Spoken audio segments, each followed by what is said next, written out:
So I would like to respect Vulnerable and Chumripsu Nekru and hello everybody.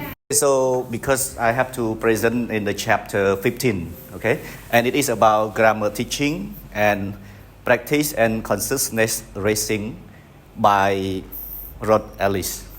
And this is our professor's name. And here the grammar teaching, and this is by the author, and here is me. My name is Pratsarat, okay? So it's pleased to be here. And if I make any mistake, please let me apologize. Okay. All right, so let's start with our grammar teaching. So I have a few points. Maybe not few, maybe 6 or 7 points that I have to mention here. So the first, we may talk about the role of grammar in the language teaching. You know, right, the role of grammar in the language teaching. And then we compare between consciousness raising and the practice. Another one is the benefit of consciousness raising, limitation of consciousness raising, and one more, integrating practice and consciousness raising, and finally, conclusion. So this is my content. Okay, so let's start with the first point. So if we talk about grammar teaching, grammar is a very crucial component of the language. Like when you speak without the language, without the grammar, it seems like people can guess who you are, right? Okay, and there are different approaches to teaching grammar. So the first is practice approach or consciousness raising approach. And we will clarify the meaning of practice and consciousness raising. What is practice? Who can help me? Read this one. Okay, so if we talk about practice approach, so it involves repetitive exercises to help students internalize grammar rule. It means they may learn about grammar rule in their learning.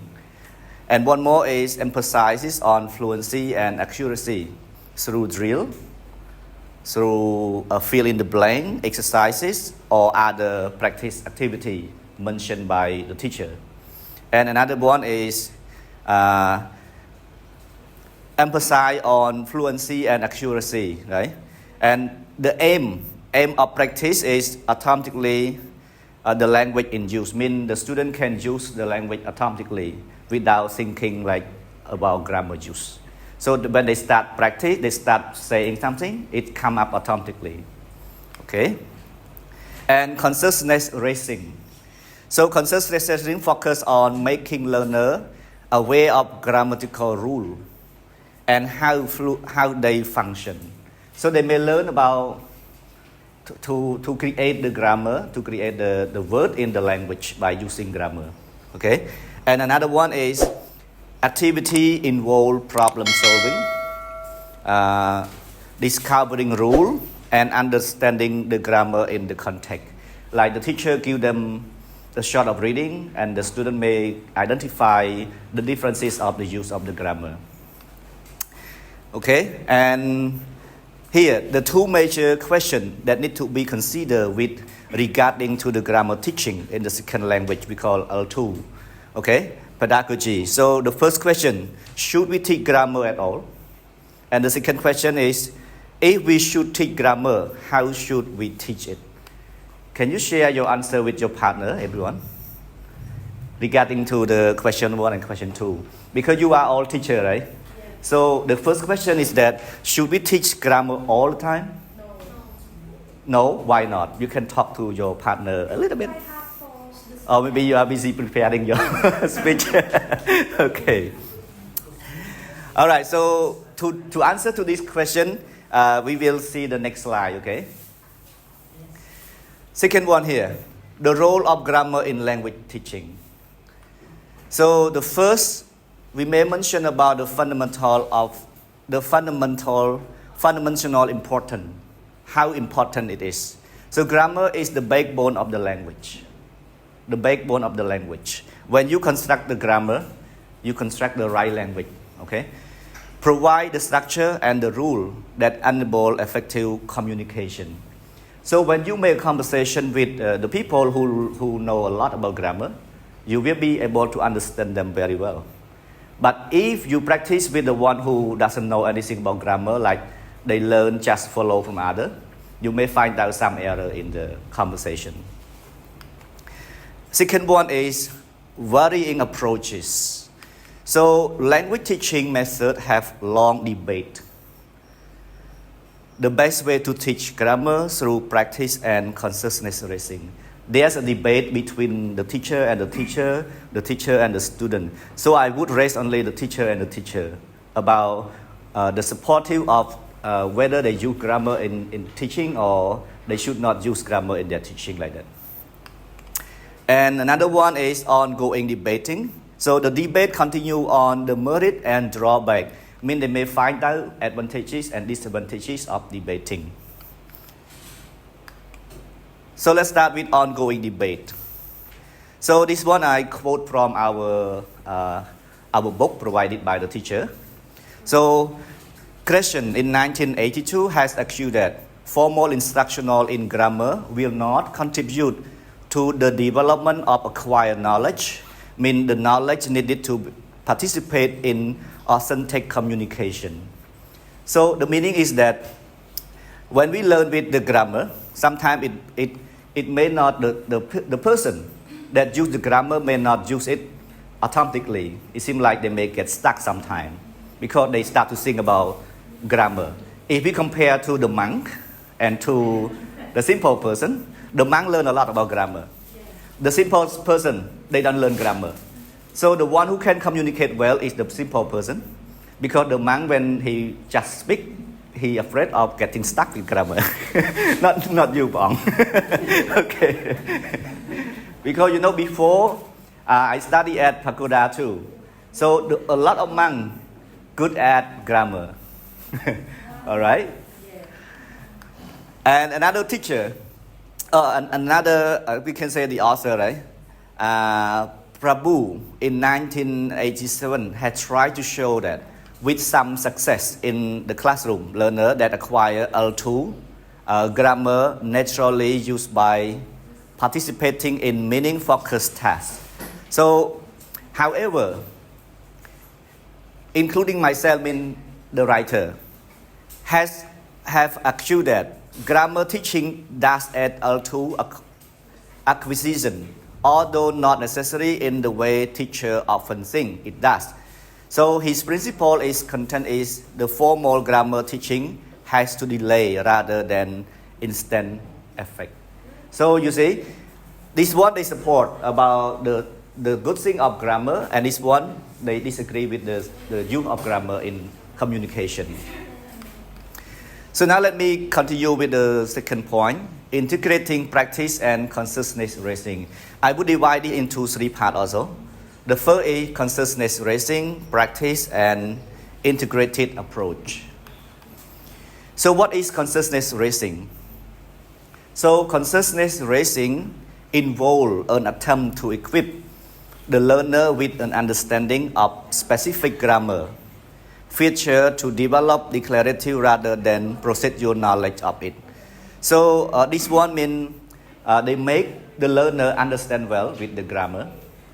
So yes, learner develop an understanding of grammar rule and pattern by doing some tasks.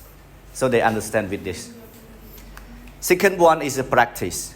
Practice is common. It is common to distinguish the number of different types of practice activity. So you know already, right? The first type is we call mechanical practice. Second type is contextualized practice, and another one is communicative practice. When you teach grammar in your lesson, it will be covered with three things. It seems like the three steps. So what is mechanical practice? What is contextualized practice, and what is communicative practice? Who can share with this, everyone? Hello, you have any idea, Darin? Okay, now let's go through. Mechanical practice consists of various types of repeatedly controlled activity. Mean the teacher control such as we call substitution exercise. I did not mention the example of that, okay?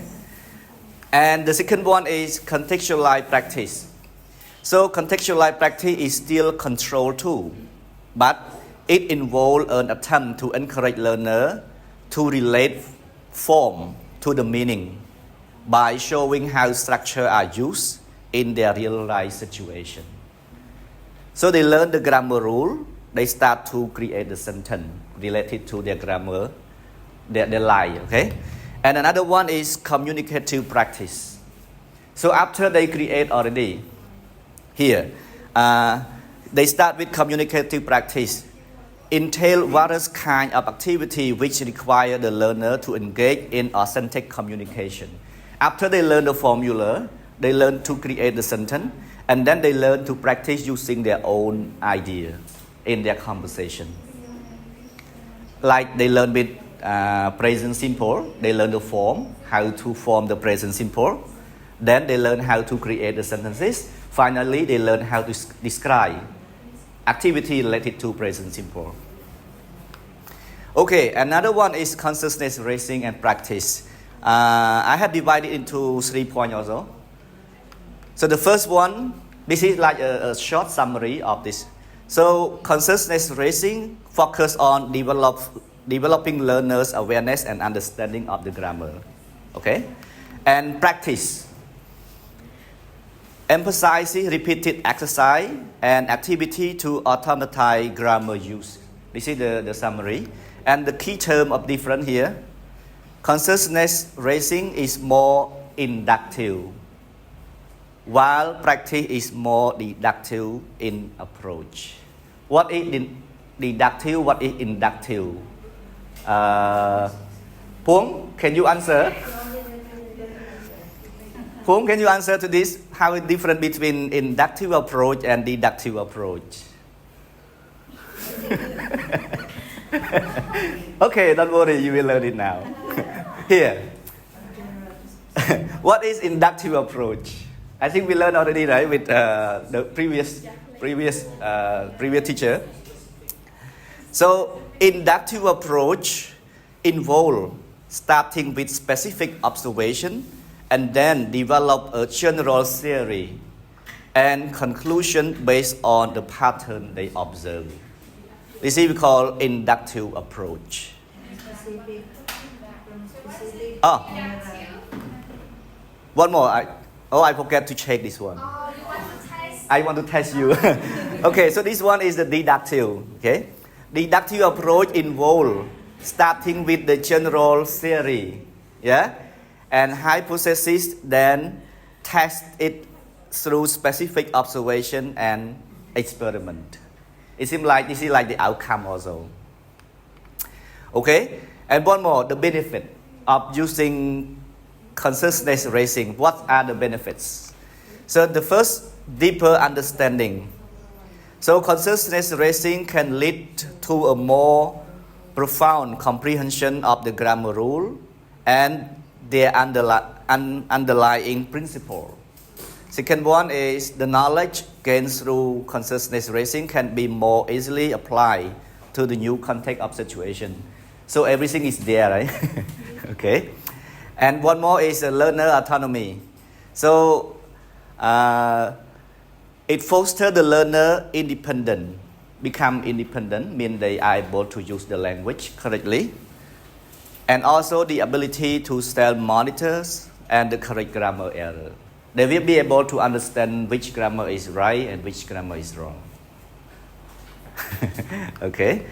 Now continue with the limitation of consciousness raising. So there are 4 parts. The first part is we talk about time consuming. So consciousness raising tasks can be more time intensive and may slow down the pace of instruction.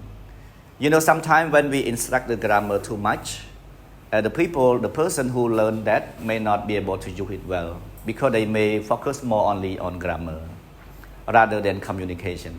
Yeah. Mostly for the real communication, they may not care much about grammar. They just be able to communicate, that's all. But sometimes we have to think about grammar rule too, right? Another one is the complexity. So some grammar concept may not too complex for the learner to fully grasp through consciousness raising alone. And another one is incomplete mastery. So what is it? So consciousness raising may not lead to the full automatization of grammar use require the fluent communication. Like I have mentioned earlier about when you care much about grammar, you are not able to communicate well, right? And the last one is individual differences. So learner may have varied preferences and respond differently to the consciousness raising approaches. So sometimes they need to think about the grammar when they learn about that. Okay, now let's go to the next part. So let's come to the conclusion. So I would like to summarize to this one. So both practice and consciousness raising are valuable in grammar teaching. We mean in grammar teaching, okay? And practice help with fluency and automaticity, okay? Consciousness raising help with understanding and retention. Finally, the effective grammar teaching approach may combine both methods, tailored to the learner's needs and context.